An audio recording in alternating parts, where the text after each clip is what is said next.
le clairon. Et c'est parti pour l'aventure. Hier, lundi, Michel Barnier a fait un recours. Le recours à l'article 49.3 de la Constitution pour faire adopter le projet de loi de financement de la sécurité sociale. Je vous propose de l'écouter, Michel Barnier, qui annonce le 49.3.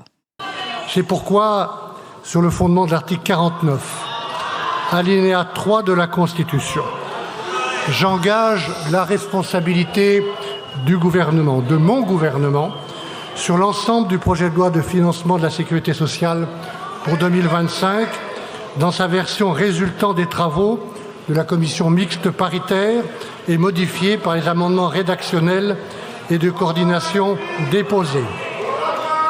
Et je le fais en appelant à la responsabilité de chacun des représentants de la nation que vous êtes, même si vous devez quitter cet hémicycle, persuadé que notre mission commune, au-delà de nos divergences, est de servir la France et les Français. Désormais, mesdames et messieurs les députés, chacun doit prendre ses responsabilités et je prends les miennes. Merci beaucoup, monsieur le Premier ministre. Chacun doit prendre ses responsabilités et je prends les miennes. Alors, ce sont suivis 2 motions de censure. Une motion venue de la gauche d'abord, qui sera défendue par le président de la Commission des Finances, Éric Coquerel. Et puis, le RN a déposé sa propre motion de censure, 1 heure après celle du NFP. Le texte signé par les 140 députés du RN et du groupe UDR d'Éric Ciotti donc, a été présenté par Marine Le Pen. On l'écoute. Monsieur Barnier n'a pas souhaité répondre à la demande des 11 millions d'électeurs du Rassemblement national. Il a dit que chacun assumerait ses responsabilités. Nous assumerons donc les nôtres. Michel Barnier va probablement tomber en fin de semaine. Est-ce que ça serait même candidat pour Matignon? Est-ce que Jordan Bardella pourrait être candidat pour Matignon? Bon, il y a une autre question. Ça veut dire quoi assumer? Ça veut dire que nous déposerons, au moment où je vous parle, et déposer une motion de censure. Que donc nous déposons une motion de censure et que nous voterons la censure du gouvernement. Alors, on analysera juste après avec Florian Philippot la question à laquelle elle n'a pas répondu. Mais en tout cas, vous l'avez compris, 2 motions ont été déposées qui feront l'objet d'un débat commun, mais de votes séparés. Et c'est logiquement celle de la gauche qui devrait être adoptée, puisque le RN, lui, a annoncé qu'il voterait celle du NFP, mais à l'inverse, le NFP n'entend pas voter celle du RN. La conférence des présidents de l'Assemblée nationale doit décider aujourd'hui de la date à laquelle ces motions seront inscrites à l'ordre du jour, mais ce qui est certain, c'est que le vote ne peut avoir lieu que 48 heures après le dépôt, donc pas avant mercredi après-midi. Voilà, donc une journée, on va dire, de parenthèse avant le peut-être chaos, je ne sais pas, en tout cas c'est ce qu'annonce la Macronie. Alors quels sont les enjeux, tout ce qui se joue en interne au sein du Rassemblement national, et puis plus largement pour nous, pour la France dans cet hémicycle, eh bien, je me tourne vers Florian Philippot pour analyser tout ça. Bonjour Florian Philippot. Bonjour. Et merci beaucoup d'être avec nous aujourd'hui, président et fondateur des Patriotes. On vous a entendu depuis quelques jours publier des vidéos, analyser ce qui se passait en interne aussi au sein du Rassemblement national. Alors d'abord, peut-être point de vue plus général aujourd'hui, quelle est votre, peut-être pas prédiction, mais votre analyse du scénario qui peut se jouer devant nos yeux? Alors, prédiction, je m'en garderai bien, mais l'analyse, c'est que la motion de censure sera très certainement votée, ce qui, quand même, chacun doit le mesurer, est historique. C'est la première depuis 62 ans. Oui. Voilà, il n'y en a pas eu depuis octobre 1962. Oui. Donc, c'est vraiment très important. Donc, le gouvernement sera renversé. J'ai envie de dire enfin, parce que ça faisait 2 ans et demi que les oppositions étaient majoritaires en fait à l'Assemblée nationale et qu'elles pouvaient le faire de manière plus simple encore depuis la dissolution, mais elles étaient déjà majoritaires avant.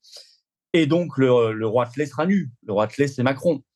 Son gouvernement sera tombé et on voit bien qu'immédiatement, et les sondages le confirment, la pression va être mise sur lui pour qu'il s'en aille. Et c'est évidemment, je dirais même, au-delà même du départ de Barnier, presque un épiphénomène là-dedans.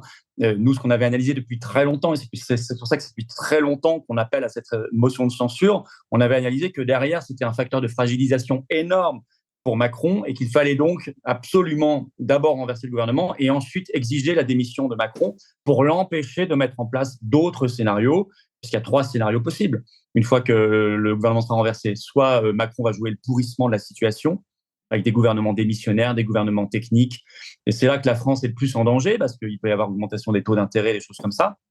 Deux, Oui, c'est et les puis pleins il peut pouvoirs. même rechoisir, il peut même reprendre Michel Barnier. Hein. Oui, tout est possible. Après, si on a des mêmes motions de censure toutes les semaines, ça va devenir la Et pression, oui. pour lui, Mm. extrêmement compliquée. Deuxième scénario, les pleins pouvoirs, article 16, que je n'ai jamais exclu. J'avais fait une vidéo en juin dernier pour l'expliquer. J'ai vu que l'hypothèse ressurgissait. Oui, oui. Et le Petite troisième, qui musique, est le ouais. bon, c'est évidemment c'est de le faire partir. C'est de La mettre une démission. pression tellement forte qu'il présente sa démission. Et là-dessus, il faut que toutes les forces qui veulent le bien de la France se coalisent, d'où qu'elles viennent, peu importe. Nous, on va dès aujourd'hui lancer sur notre site une pétition nationale qui s'appellera Macron démission, c'est tout. Donc, elle est déjà en ligne. Et puis, on fait une manif nationale, un seul mot d'ordre, Macron démission, ce samedi 7 décembre. Paris, rendez-vous 14h pour un cortège, quartier Montparnasse, place du 18 juin 40, c'est la résistance. Donc, il faudra venir en masse, parce que c'est maintenant que tout va se jouer et on est dans une séquence très historique. Oui. Alors, on va revenir sur cette séquence historique. Et ce qui est intéressant, c'est que même dans le camp, on va dire, des centristes ou du bloc macroniste, on a pu entendre des voix qui allaient dans le sens d'une démission d'Emmanuel Macron. On a entendu même, par exemple, Hervé Morin en parler. Je vous propose d'écouter un extrait. Le seul objectif de tout le monde, c'est de concentrer la crise politique pour que la crise politique amène à la conclusion qui apparaît comme une évidence, c'est qu'il faudra un jour ou l'autre qu'Emmanuel Macron en tire complètement les conséquences et qu'il démissionne pour qu'il y ait à nouveau une élection présidentielle et ensuite un Parlement. Donc on a l'impression que finalement, même dans ce bloc-là, il y a tellement de pression que finalement certains préféraient que Emmanuel Macron, pardonnez-moi l'expression, étanche un peu les tensions. Oui, tout à fait. On a vu aussi Jean-François Copé, on a vu Charles de Courson, parmi les voix qu'on aurait pu juger un peu surprenantes. Cet été, Édouard Philippe aussi, je le rappelle, avait évoqué cette hypothèse. Et qui a présenté d'ailleurs sa candidature au passage. Voilà. Alors, ce que je voudrais dire, c'est qu'il y a des gens qui posent la question. S'il y a une démission, Macron ne peut pas se représenter. Ça a été tranché. Enfin, de toute façon, c'est écrit dans la Constitution. 2 mandats consécutifs, donc il ne peut pas en faire un troisième. Et puis, en plus, il y a eu un avis du Conseil constitutionnel cet été sur cette question. Même si le deuxième mandat n'est pas terminé, il ne peut pas se représenter. Je le dis parce qu'il y a des gens qui disent que ça peut être une astuce de sa part de démissionner pour se représenter immédiatement. Il ne peut pas. Éventuellement, après un autre mandat d'un autre président, ça serait possible, bien sûr, mais pas là. Et l'intérêt, moi, je n'ai pas le même intérêt qu'Hervé Morin. On ne pense pas la même chose sur le fond. C'est un européiste convaincu. Moi, non. Je pense que l'intérêt d'une démission, d'abord, c'est se débarrasser politiquement de Macron et de sa clique, et c'est déjà très bien pour la France. 7 ans de Macron, 7 ans de souffrance, 7 ans de trahison. Et 2, c'est que ça pour ouvre... récupérer Édouard Philippe, ça ne va pas changer grand-chose, si. Justement, si vous voulez, c'est pas le but, c'est que ça ouvre, quoi qu'il arrive, même au-delà de la présidentielle, tout un débat. Parce que ça va intervenir au moment de la guerre d'Ukraine, au moment de la crise du Mercosur et de la crise paysanne, au moment de la crise industrielle, on voit les usines qui ferment, la crise migratoire, au moment de l'investiture de Trump le 20 janvier. Donc tous les débats qu'on aura autour de Kennedy Jr. sur Big Pharma, de Musk sur la liberté d'expression, c'est tout ça qui va être remué pendant la campagne présidentielle, avec l'idée, moi je la porte aussi, que nous passions du parrainage des 500 signatures de maires à des parrainages citoyens. Les Patriotes lancent une grande campagne pour ça, où ce seront les Français qui choisiront directement les candidats à la présidentielle par 100 000 signatures de Français inscrits sur les listes électorales. Donc vous la voyez vraiment, cette campagne des présidentielles, là, j'ai l'impression. S'il y a une démission, elle va être courte, puisque la Constitution prévoit un bref délai s'il y a une démission du président de la République. Mais je vais même au-delà de la présidentielle, parce que moi, je veux vraiment que la France reprenne en main son destin. Il faut commencer par allumer la mèche. Si vous voulez, allumer la mèche, ce sera la motion de censure, suivi de la démission de Macron, pour ensuite ouvrir tous les débats les plus explosifs. Oui, mais la démission, est-ce que vous pensez... Oui, mais est-ce que vous pensez vraiment qu'il va y aller même malgré toute la pression, on voit bien à quel point il est accroché à son rocher d'une certaine façon et n'a pas, peut-être pas la fierté du général de Gaulle de ce côté-là. Ni le sens de l'État et le sens de l'honneur. Bien sûr, si on pense à sa simple psychologie, on ne le voit pas démissionner. Je suis d'accord avec vous. Mais je veux dire, je ne vais même pas rentrer dans ce genre de raisonnement, parce qu'avec ce genre de raisonnement, on ne fait rien. Si on se dit, de toute façon, on n'y arrivera pas, c'est foutu. Je vous signale qu'il y a des gens qui me disaient, on n'arrivera jamais à avoir une motion de censure. Le 26 octobre, en faisant encore une manif, dont le mot d'ordre principal était motion de censure, on nous disait arrêtez de vous épuiser. Bon, voilà, on y est. Si vous voulez. Il faut, de toute façon, c'est toujours préférable de se battre que de le laisser avoir les cartes en main et de choisir librement les choses. C'est pour ça que j'appelle tout le monde à se mobiliser. Toute action paye. Voilà, c'est bien ce qu'il faut retenir. Toute action paye, et plus on sera nombreux, coalisés, intelligents dans l'action quotidienne, concrète, plus on pourra décider nous-mêmes de notre destin. Alors, 2 questions encore. D'abord, celle de après moi le chaos. Oui, mais s'il part, si on renouvelle le gouvernement, c'est la catastrophe économique pour les Français. Ils vont être séchés, ils vont être essorés. Bon, est-ce que vous pouvez répondre à ça? Parce que c'est quand même ce qu'on entend aussi. Deuxième chose, j'aimerais bien que vous nous parliez, justement, on a entendu à un moment donné un journaliste qui posait la question à Marine Le Pen. Oui, alors s'il y a motion de censure, s'il y a renversement du gouvernement, est-ce que Jordan Bardella va se présenter? Puis on sent qu'elle ne veut pas répondre. Et j'aimerais bien que vous nous parliez aussi éventuellement des éventuelles tensions qu'il peut y avoir entre Jordan Bardella et Marine Le Pen au sein du RN. Alors, sur le chantage et la peur, il ne faut jamais céder à ça. On voit bien que l'oligarchie gouverne par la peur. Ils l'ont fait sur le Covid, l'Ukraine. Là, il y aura tout simplement le vote d'une loi spéciale pour faire passer le budget à l'identique 2024. En France, il n'y a pas de shutdown. Tout ça, ce sont des arguments mensongers. Il ne faut jamais céder à la peur. Et vraiment, de toute façon, c'est ce gouvernement qui nous apporte la catastrophe. Donc, Oui. on n'a rien à perdre. Si vous voulez, il faut vraiment avancer.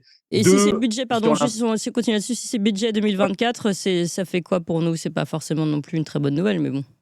C'est toujours moins mauvais que la montagne de taxes qui était prévue dans le budget 2025. Certes. Parce que, en gros, 2025, c'était 2024 en pire. Oui. Donc, je suis d'accord, c'est pas terrible, on est d'accord, mais pour l'instant, de toute façon, on a le choix entre le finalement, très on mauvais et serait le plutôt mauvais. épargné. Ok.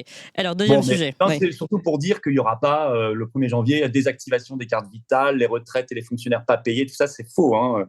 Tout ça, c'est ce qu'a dit Elisabeth Borne, c'est un gros mensonge. Oui. Enfin, ça a été d'ailleurs, tout le monde l'a...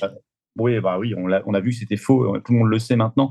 Donc, je voulais quand même me prévenir là-dessus, mais après, l'histoire est en marche, c'est à nous de la faire. Voilà. Alors, sur le RN, c'est vrai qu'il a une clé importante, le RN. Oui, bien sûr qu'il y a un débat fort en interne entre Jordan Bardella et Marine Le Pen.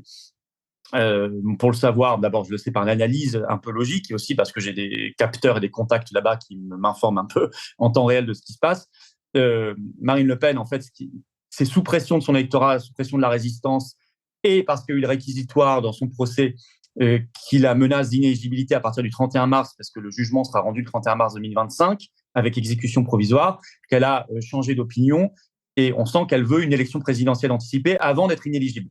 Oui. Or, Bardella a totalement intérêt... Pardon, juste pour tout le monde, parce que peut-être que tout le monde n'a pas suivi comme vous, jusqu'à maintenant, le ton de Marine Le Pen était très à la loyauté, pour reprendre ces termes, respectabilité. Non, mais on ne va pas semer le chaos, etc. On va discuter donc avec Michel Barnier. Bon, là, on sent qu'en effet, qu'il y a un revirement. Oui, il y a un revirement parce que pour cette raison judiciaire de calendrier, et parce que aussi, il faut le dire, il y a eu une pression très forte qui a été mise, ce qui a retourné son électorat, qui a fait pression sur elle. Plusieurs députés, ça nous l'ont bien dit, ils l'ont analysé. Alors que Jordan Bardella, il veut surtout pas qu'il y ait d'élection présidentielle anticipée. Parce que s'il y en a une avant que Marine Le Pen soit inéligible, elle sera candidate et pas lui. Or, lui, il veut l'être. Et pour lui, c'est formidable l'inéligibilité de Marine Le Pen, parce que ça lui permet de se débarrasser de Marine Le Pen sans avoir l'air d'y toucher. Il pourra même la plaindre. Il pourra même dire la justice est vraiment terrible, méchante, et je vais être obligé de me dévouer, d'être candidat à sa place. Donc, lui, hier, a été interrogé sur RTL, et le journaliste lui a dit: est-ce que vous appelez Emmanuel Macron à démissionner? Et il a répondu non, je l'appelle pas à démissionner. Et là, on voit d'ailleurs Marine Le Pen, vous avez passé l'extrait, et quand on lui reparle de Jordan Bardella, tout de suite, elle se crispe. Bon, voilà, il y a le discours officiel qui dit tout va bien, on est le meilleur tandem du monde, et il y a la réalité derrière qui est très tendue, de pire en pire, et avec là un vrai débat de fond sur l'élection présidentielle et la démission de Macron.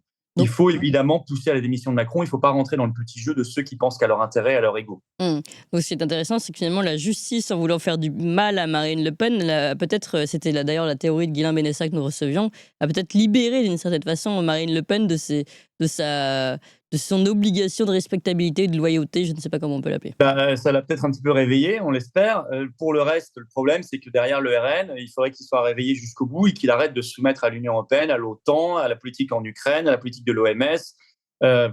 Vous voulez, même encore récemment, ils n'ont même pas voté contre, la semaine dernière, Jordan Bardella y compris, au Parlement européen, contre la motion, la résolution qui demande aux Géorgiens de revoter. Parce que ça déplaît à l'Union européenne. Ils n'ont même pas voté contre ça. Donc, si vous voulez, le RN s'est complètement aplati, mis à plat ventre devant le système. Bon, là, il y a un petit réveil, tant mieux, sur la motion de censure et la demande de démission de la part de Marine Le Pen, mais pas de la part de Jordan Bardella. Jordan Bardella, c'est vraiment... On a compris. On va le voir de plus en plus. On va voir de plus en plus que c'est une créature du système. Alors, justement, Florian Philippot, est-ce que de votre côté, les souverainistes, avec les dernières leçons électorales, vous avez eu le temps peut-être ou pas de vous organiser, d'imaginer l'avenir peut-être regroupé avec des alliances? C'est pour ça qu'on a organisé les Assises de la souveraineté à Arras en septembre dernier. Il y avait 2500 personnes, plus grand événement souverainiste qui avait jamais été fait, qu'on a invité absolument tout le monde dans les interventions, dans 6 tables rondes.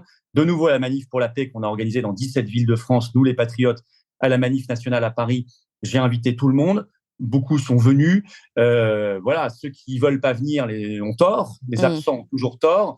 Évidemment qu'il faut partir coalisé. Évidemment qu'il faut faire des alliances. Mais les patriotes n'ont pas de leçons à recevoir là-dessus, puisqu'on est les seuls à en faire depuis des années dans toutes les élections sans exception. Et par ailleurs, à inviter absolument tout le monde dans nos rassemblements et nos événements, ce qui n'est malheureusement pas le cas d'autres. Voilà, suivez mon regard. Mais pour le reste, non, on œuvrera toujours au rassemblement. Et encore ce samedi, pour la manif historique Macron démission là, à Paris, rendez-vous 14h, place du 18 juin 40, quartier Montparnasse, pour le cortège. Il faut que tout le monde vienne, voilà. Même souverainiste ou pas souverainiste. Enfin, je veux dire, au bout d'un moment, d'abord, prenons les choses dans l'ordre. Macron démission, et ensuite rendre à la France et au peuple français sa souveraineté et son indépendance. Il faut faire les choses dans l'ordre, mais il faut d'abord obtenir... On a eu la motion de censure, première étape. Deuxième étape, Macron. Troisième étape, Ursula von der Leyen et tout ce système. Oui. Voilà. Il faut faire les choses dans l'ordre. Pour ça, il faut s'organiser. Alors, Florian Philippot, vous disiez beaucoup de gens sont venus, puisque vous vous donnez des noms, par exemple, de personnes qui sont venues aux assises et qui pourraient peser politiquement. Alors oui, alors là, par exemple, à la manif, encore plus récemment, on avait Jacques Cheminade qui est venu, on a Philippe Murer qui est venu, on avait les représentants de VIA, La Voix du Peuple, de Jean-Frédéric Poisson qui était là, on avait des nouvelles associations qui étaient là, comme Apocalypse Non, de Nathalie Cadieux qui milite pour la paix. On avait invité d'autres personnalités, vous imaginez, qui sont, elles, pas venues. Pareil aux assises, on peut y ajouter plein de personnalités, si vous voulez, qui sont en dehors du champ politique, qui étaient venues aux assises. Samedi est intervenu aussi à l'oral Régis Le Sommier, on avait Olivier Delamarche, pareil aux assises, Tom Benoît. Enfin, je veux dire, je suis pas là pour lâcher des noms, c'est simplement. Et je dis pas que ces gens-là font de la politique. Je dis qu'en tout cas, ils ont l'intelligence d'être dans des événements en commun, de participer à des événements en commun. Et je trouve que c'est bien. Et puis le 14, parce qu'on lâche pas l'affaire, on fera une grande manif. Nous sommes les médias pour la liberté d'expression au siège de l'Arcom. Et je sais que Pierre-Yves Rougeron sera là, on le sait déjà, et David Guyon aussi, l'avocat qui se bat pour les libertés, qui sera là également. Voilà, il était là d'ailleurs à Arras. Enfin bref, on essaie toujours d'élargir. Et les absents ont toujours tort, mais les présents ont toujours raison. Le message est passé. Merci beaucoup, Florian Philippot, président et fondateur des Patriotes et cher